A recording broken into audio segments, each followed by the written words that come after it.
The woes of the oil industry seem to have no end, with Saudi Arabia being questioned whether or not Aramco will be able to pay out their dividends in the following years due to the oil price collapse that's happened. So Aramco is essentially the state-owned oil company that's also a publicly traded company that was recently become public, and they basically said that they'll pay 75 billion in dividends for the next 5 years, and they've been continuing to try and reach that level of dividends. This graph here just shows you pretty much how it's going to look through the next year, as their free cash flow in any of those years doesn't look like it's going to be high enough to be able to reach their dividend targets. Really puts into question whether or not they'll actually be able to do that.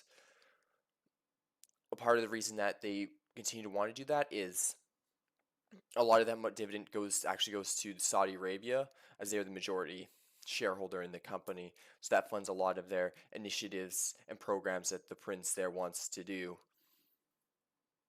This has led to rising debt to GDP there, as it's expected that the deficit will rise to 15% of gross domestic product in 2020. It says here also that the government's revenue fell almost 50% in the second quarter, which is pretty high, but it shouldn't be as bad in the following quarters, as oil prices have slightly recovered to around 40. They have been dropping, as it came out that Saudi Arabia had actually lowered their benchmark price.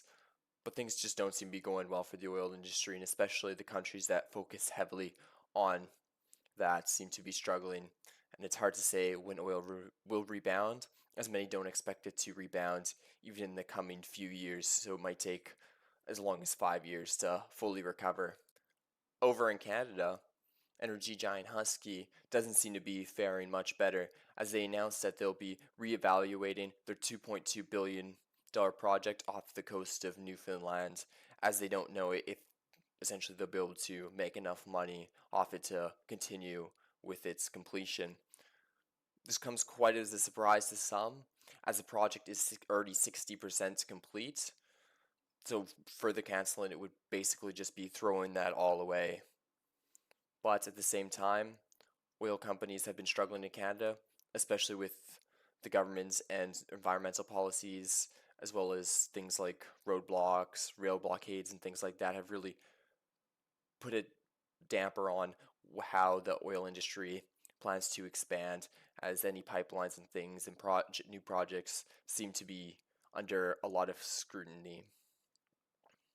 They suspended this project early in this year when COVID started, but it looks like it'll be put on hold for even longer, if not canceled. The e-commerce industry is booming, with Amazon announcing that they're planning on hiring 33,000 new workers. It shouldn't be any surprise, given most people are staying home, ordering things online, and Amazon in particular has been doing very well this year so far. This is also off the bat of them announcing that they plan to open 2 fulfillment factories in Ontario and plan to hire roughly 2,500 people for those jobs.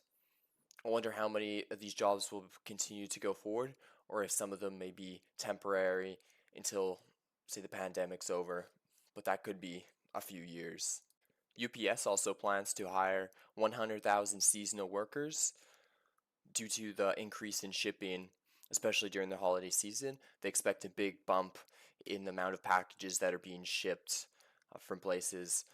Imagine this, a lot of people will be shopping online, getting their Christmas gifts and things like that, probably from Amazon or other online places, and that UPS and other places also need a lot more workers to try and combat those higher average volume loads for their packages. FedEx has also announced just last week that they were planning on hiring about 70,000 workers temporary for the holiday season. Just to show you how much increase in shipping that UPS has had to do from the pandemic, it says here that during the second quarter, the average daily volume for domestic package unit was 21.1 million. That's 91% of what it was during the peak holiday season last year. And compared to the same quarter the year before, it was 17.2 million. I imagine that a lot of packages will probably be sent this holiday season, and you'll even see probably the record-setting amount of packages that UPS sends out. It'll be interesting to watch how these companies continue to improve. I know Amazon has looked into shipping a lot of their stuff themselves and may even do that in some cases. And it'll be interesting to see how these companies combat that and maybe possibly try and do better shipping packages and things like that.